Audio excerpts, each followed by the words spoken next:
dari seorang budayawan yang akan bercerita tentang siapakah Bapak Mahfud MD itu.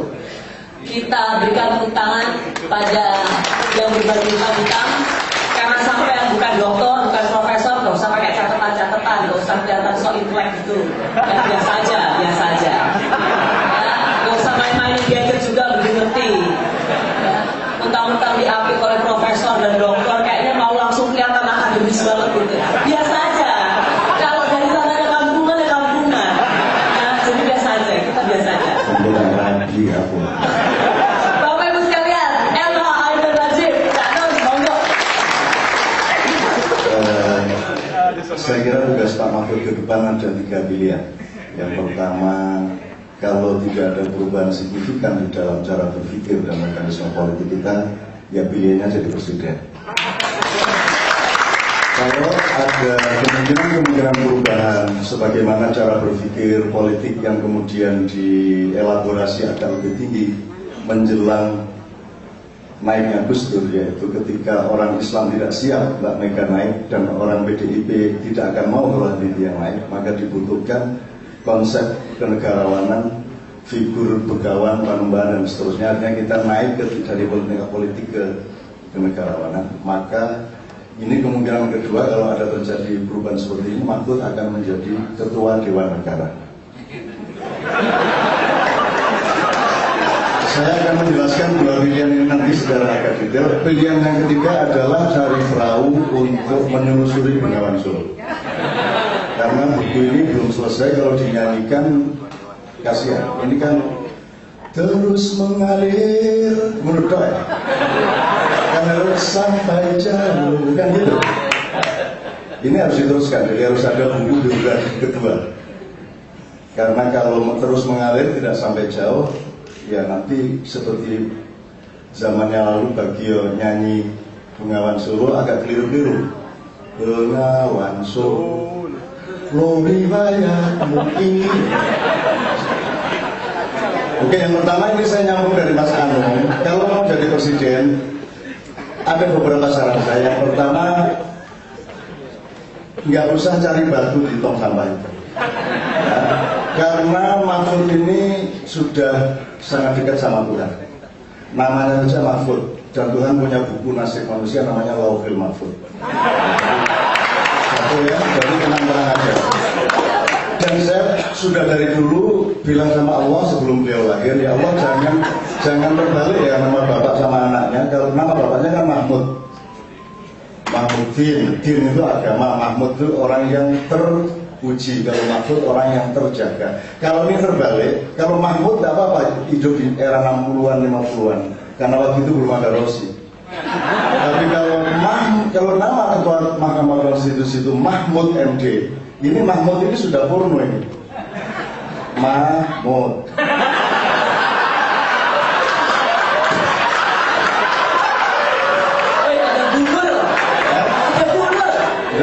Tidak apa-apa Ibu ya, sampai biasa. Jadi saya bersyukur kepada Allah yang telah mengenal sedemikian rupa siapa anaknya siapa, namanya siapa, dan sudah dijaga. Syarat yang kedua, jadi menurut saya orang India tadi itu bukan orang yang benar melamar, itu Nabi Khidir sedang menyamar. Dan hobinya Nabi Khidir adalah orang Madura. Cuma syaratnya kalau nanti mau jadi capres apa diusung oleh partai apapun, tolong ketua tim suksesnya jangan orang Madura.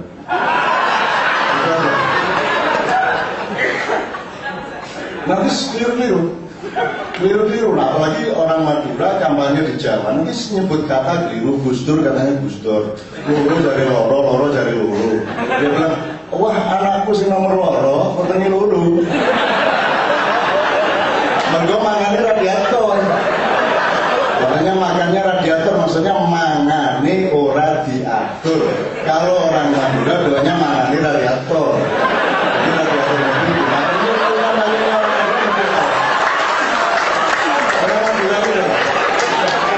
dia nggak usah modern, nggak usah pinter-pinter. Dia sudah di jalan Allah. Namanya juga Mahfud dan orang Madura itu salah-salah, nanti Mahfud disebut Rambo, ini Rambo kita, ini Rambo kita. Kayak jualan janji itu. Disebut ini Rambo, ada yang bisa ngalahkan Rambo. Begitu juga Ruliani kalah, lu kok kalah? Lu ini gurunya Rambo yang mengalahkan.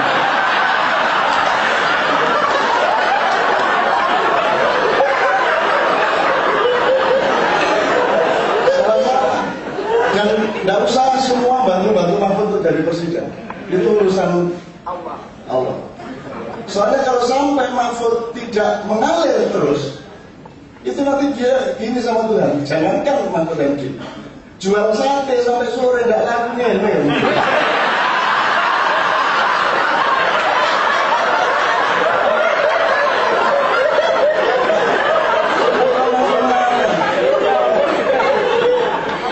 Dia cari ikan pakai perahu di lepas pantai Sampang Selatan itu.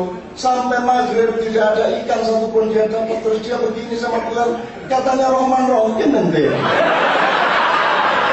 Mana Rohmannya, mana Rohimnya, masa ada dapat ikan satu? Kasih 5 lah ya Allah, katanya Rohman Rohim, nanti saya gak sholat loh.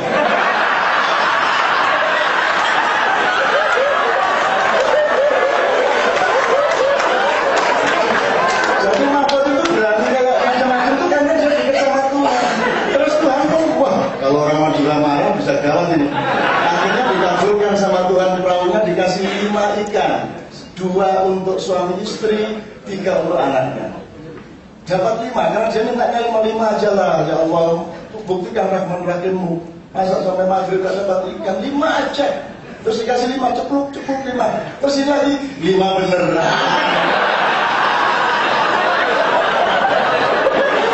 Ya 10 lah. 15 lah. Akhirnya Tuhan Maha Pemurah, Pengasih, Penyayang dikasihkan banyak-banyak ikan tanpa dicari, meloncat sendiri ke perahunya Mahfud MD. Akhirnya sampai penuh, digeret, diseret ke pantai. Begitu sampai di pantai, dia agak malu-malu sama Tuhan. Tiba-tiba dilihat di sana ada asap membubung, api sedang membakar. Dan si nelayan Madura mengatakan, itu desa saya yang terbakar. Wah, dia lari. Begitu lari, ada orang lari dari desa itu ke tempat rumah sampean yang terbakar. Terus dia langsung gini sama Tuhan, kenapa masalah di laut dibawa-bawa ke darat?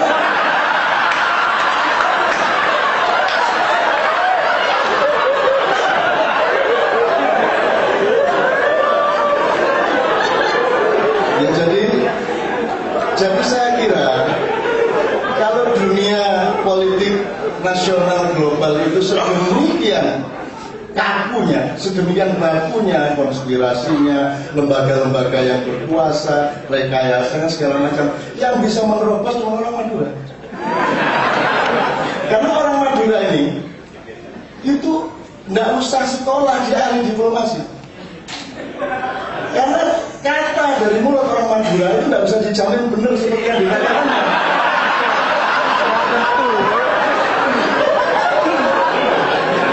Di Mekah itu nggak ada boleh sekolah non Arab, tapi orang Madura punya sekolah di Mekah.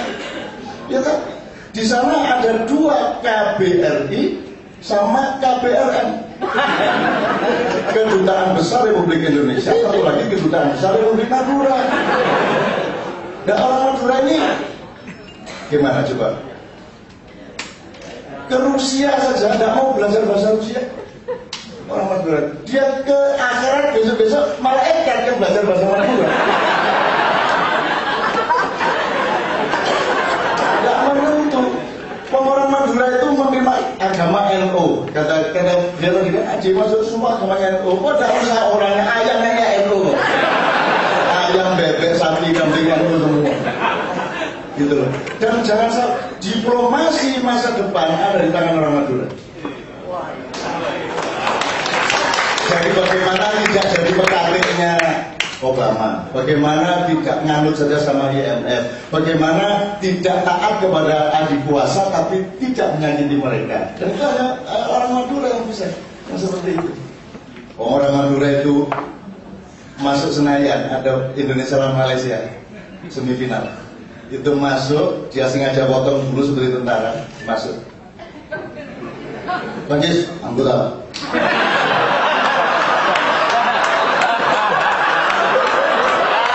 Jadi cukup dengan kata anggota. Masuk di sekolah, tempatkan sini.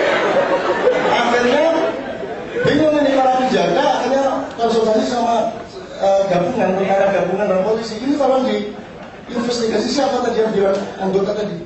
Itu dia perwira apa? Pangkatnya apa? Nah, terus datanglah intel mendekati orang Madura. Halo Dan. Maksudnya membantu komandan. Jadi semua bilang anggota kan sebenarnya mungkin kolonel, brigjen. Lu nama saya bukan Hamida. Bapak anggota kan? Iya anggota. Satunya Pak Aude saya. Anggota koperasi. Jadi anggota koperasi bisa masuk Seraya. Coba anggota. Jadi Indonesia bisa lolos dari penjajahan dunia cukup dengan satu kata ngatur anggota. Tidak bermasalah. Anggota beres. Wong di dunia ini semua kata sudah dihancurkan kok. Dibilang bank syariat, itu orang percaya kalau itu Islam. Padahal syariat itu ya syariat maling ya Islam, syariat preman ya Islam. Kalau disebut bank syariat Islam baru Islam. Ini kan bank syariat. Begitu kita situ agak ketipu dikit, yang bilang Islam siapa kan bilang syariat. Itu agak merah. Jadi banyak sekali kita saya selalu begini. Nah, saya tolong segera dikasih tahu karena banyak sekali bahasa mengenai orang Madura. Orang Madura itu 3 menit oke. Orang Madura ini masya Allah, beliau ini akan meningkat. Dia bukan hanya ahli hukum, dia tidak boleh hanya menjadi ahli konstitusi. Karena kalau ahli hukum itu cukup sekolah, mempelajari, ngerti pasal, ngerti ini itu sedikit filosofi hukum. Tapi beliau ahli keadilan. Supremasi kita di depan, supremasi hukum itu cara berpikir para penegak hukum dan para petugas negara. Tapi sebagai Mahfud MD, cara berpikirnya adalah supremasi keadilan, bukan supremasi hukum. Nah, ahli itu dari bahasa Arab, artinya bukan pakar. Ahli itu host, kayak Rosi dulu, tuan rumah. Jadi kalau pakar hukum, orang yang mengerti hukum dengan maksimal. Tapi kalau ahli keadilan itu artinya orang yang merupakan tuan rumah keadilan. Hidupnya memang adil, hatinya adil, pikirannya adil, sama istrinya adil, sama rakyat adil. Pacaran 5 tahun tidak disentuh itu. Tidak disentuh oleh Mahfud. Ada yang kuat sekali. Dia tidak menyentuh pacaran. Saya setuju soal itu. Anda tidak yakin, saya yakin. Dia emang berani sama cewek lain. Gak berani. Ya, Bu Mahfud itu satu-satunya yang pernah beliau pacari dan satu-satunya beliau nikah. Dan itu nanti di akhirat dinikah lagi. Itu pun tidak disentuh. Mana kuat kita ras. Orang Madura itu begitu taat sama Allah, sama Gus Dur, sama macam-macam. Jadi tidak disentuh itu wanita. Sehingga dendamnya luar biasa. Kurang ajar, oh apa sih janjian ini. Jadi membayangkan wanita itu kan tidak ngerti kan. Begitu malam pertama itu malah jalela kan. Ayo berdiri di pojok sana. Posisinya berdiri pojok. Coba dicopot kenditnya ya. Ya saya kira pokoknya singkat kata disuruh berbaring. Terus diinvestigasi. Rambut, kening, mata, hidung, mulut, leher meloncat. Meloncat lagi ke kaki, balik lagi meloncat. Akhirnya berhenti di pusat kebudayaan. Begitu berhenti di pusat kebudayaan, menggerei yang mengerai. Geleng-geleng dia melihat itu. Barang kayak ini ada yang dari 5 tahun.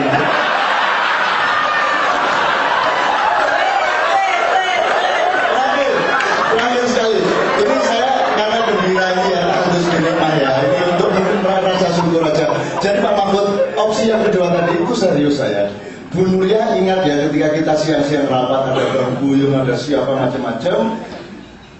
Kalau dunia ini media massa itu kan ngertinya kan resepsi, akad nikahnya jarang yang ngerti kan gitu. Yang diketahui mengenai turunnya Soeharto kan ketika sudah ada resepsi turunnya dia, tapi akad nikahnya tadi bagaimana kan wartawan tidak tahu. Yang sekarang wartawan tahu adalah siapa yang datang ke Anas. Tapi wartawan tidak tahu Anas datang ke siapa. Nah ini tidak dicari oleh teman-teman karena lebih penting. Makanya saya menyesali Pak Mahfud kenapa ke sana, karena beliau akan didatangi oleh Anas. Gitu. Dan nilainya beda untuk dia karena beliau ini sekarang sedang berada dalam ketakutan yang luar biasa. Tapi nggak ngomong itulah kapan-kapan. Tapi intinya Pak, ingat waktu itu kita mau sebelum ada poros tengah. Ketika itu kita semua cemas. Ini kalau Pak Habibie jadi orang PDIP menang kok. Masa Habibie naik sudah gilirannya PDIP kok. Kalau Mbak Mega yang jadi presiden, orang Islam juga merasa tidak percaya diri, jadi pasti akan bertengkar. Maka saya sama Gus Dur berunding. Gus Dur mengatakan, Cak, Sultan lain yang ngomong. Sultan maksudnya Sultan 10 Jogja. Terus saya bilang sama Gus Dur, Gus, harus Sultan yang asli, Gus. Nah, Sultan yang sekarang ini saya tidak ikut-ikut kalau jadi.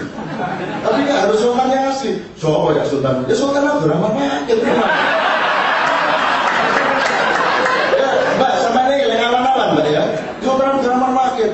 Makanya karena sekarang bukan era presiden politisi, era presiden hayam buruk, negarawan, panembahan. Cukup yang jadi kepala pemerintahan Gajah Mada, tapi kepala negaranya hayam buruk. Kalau bisa 2014 nanti ada dua lembaga, yang satu lembaga negara yang benar-benar berwibawa, baru yang satu lembaga teknis pemerintahan. Saya tidak mengatakan Mahkamah Konstitusi harus memberi saran untuk itu, tapi kelihatannya kita membutuhkan itu. Kalau tidak, kita hanya meneruskan kontinuasi dari yang sekarang, gitu. Nah, terakhir sekali ya Mbak Rosi, ini saya sudah melanggar banyak, ini masih banyak nih. Soalnya saya senang sekali kalau Pak Mahfud jadi presiden itu, saya pasti senang tiap hari. Pasti senang. Pasti pesawat itu penuh orang Madura. Tadi aja saya tuh naik pesawat mesti didudukin orang. Dan tadi itu yang dudukin kelihatannya orang Madura. Itu meneng ya. Akhirnya pramugari tanya, di mana Pak duduknya Pak? Ini Pak. Nggak ada orangnya. Bener. Jadi di depan saya kan selalu dapat depan sendiri karena saya kan ketua Mahkamah Konstitusi aslinya. Tapi karena belum, saya pasti dikasih tempat depan sendiri. Diisi sama orang Madura. Karena bagi mereka saya antri dari jam 2 malam saya. Karena siapa demokrasi siapa dulu dapat depan. Lalu enak. Jadi disuruh ke belakang nggak mau. Untung pilotnya orang Madura. Pilotnya keluar dibisikin, Pak, yang depan ini ke Medan. Kalau sampai ke Surabaya di belakang. Ini dia di belakang.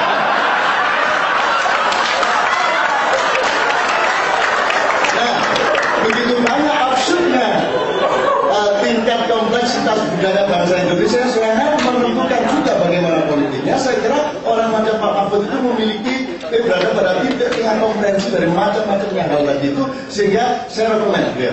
Saya rekomend dia. Assalamualaikum. Terima kasih. Lalu jangan lupa di bagian pesawat itu waktu pilotnya datang, Pak, ini ke Medan. Sampean siapa?